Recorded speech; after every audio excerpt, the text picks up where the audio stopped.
مرحبا زاروکنو امی ایرو بحثا باجاره مردینه بکن مردین لی باکوره کردستانه باجاره که کبناره و دیروکیه خودی شارستانیین دی 1000 ساله لسر آخا مزوپوتامیاه جهوریان حتی آسوریان جمت و پرسان حتی روماییان ج بیزانسیان حتی ایوبیان ج عثمانی و حتی بدرخانیان ج گلک کسان ره بویه ستارگه باشور مردینه به روژاوای کردستانه روژهلات مردینه به سرد و شرنخه باکور ویب آمده و روژاوای ویجی به روحای ره جیرانه نفوسا مردینه نیزی 800 هزاریه قوسر Artuklu, Nisebin, Midyat, Mehsert, Derek, Şemrex, Kerboran, Stewre û Rişmil navçeyên wê ne.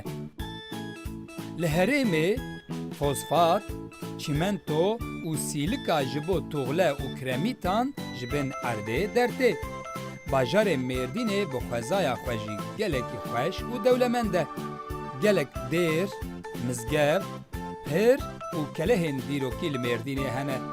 Keleha Mêrdînê weke mîrê keleyan tê bi nav kirin. Xatirê we zarokno.